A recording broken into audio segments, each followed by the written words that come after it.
Baik, Assalamualaikum warahmatullahi wabarakatuh. Perkenalkan nama saya Wahyrudia Ramadan Citra dengan NIM 029. Saya akan membawakan materi tentang hematopoiesis.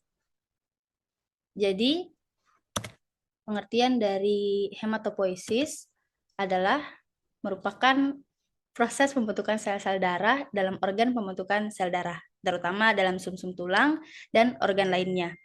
Pada proses ini terjadi yang namanya proses proliferasi, maturasi, dan diferensial, di mana sel darah akan terproduksi secara serentak.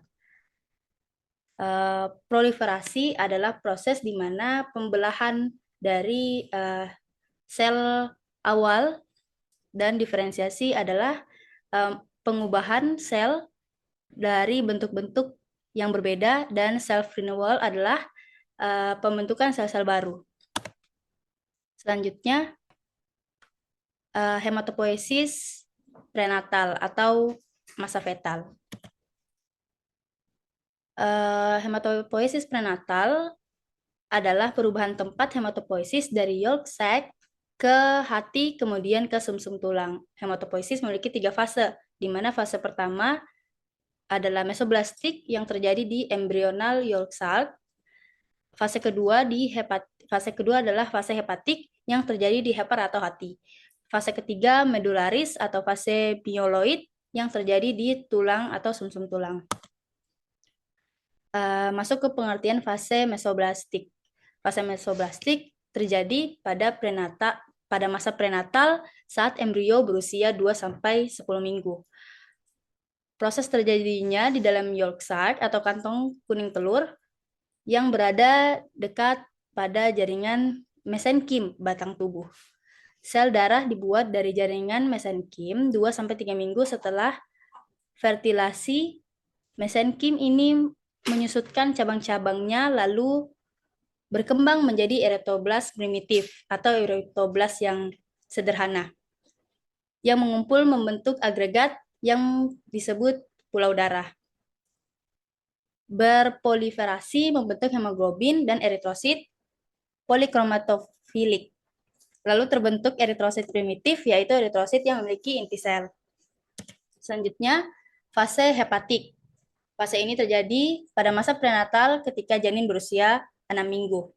Sel induk hematopoiesis yang berasal dari mesoderm mempunyai respon terhadap faktor pertumbuhan antara lain eritrobiotin 11.3 dan 11.6 dan faktor stem cell. Faktor hepatik berawal dari stem cell pluripoten yang berpindah dari yolk sac ke hati. Pada usia 6 minggu, sel induk hematopoiesis mulai berkelompok dalam primordium hati janin, lalu berproliferasi menjadi erythroblast definite yang berkembang menjadi eritrosit definite yang sudah tidak berinti lagi. Pada minggu ke-8 ditemukan juga leukosit granular dan megakaryosit pada hati, dan blood island mengalami regresi.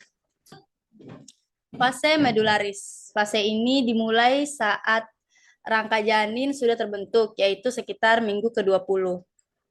Rangka yang terbentuk pada janin masih berbentuk tulang rawan. Setelah terbentuk pusat penulangan, dimulailah proses produksi sel dalam sumsum tulang. Lalu, sel darah dan mesenkim menerobos masuk ke dalam rongga tulang tersebut, kemudian berdiferensiasi menjadi osteoblast dan sel retikulum yang membentuk stroma sumsum tulang.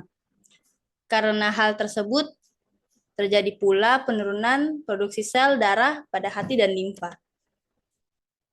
Selanjutnya, hemoglobin yang terbentuk di setiap fase. Pada fase embryonal mesoblastik terbentuk hemoglobin GOER1, GOER2, dan Portland. GOER1 dengan rantai zeta 2, epsilon 2, GOER2 dengan rantai alpha 2, epsilon 2, dan Portland zeta 2, gamma 2. Lalu pada masa fetal terbentuk hemoglobin F dengan rantai alfa 2, gamma 2. Gamma 2. Dan pada masa dewasa terbentuk hemoglobin A dan hemoglobin A2 yang dimana terbentuk menjadi hemoglobin alfa dan beta, di mana memiliki rantai HbA yaitu alfa 2, beta 2. Hemoglobin A2 terdiri dari rantai alfa 2 dan delta 2. Sekian pengertian dan penjelasan tentang hematopoiesis dari saya. Terima kasih. Assalamualaikum warahmatullahi wabarakatuh.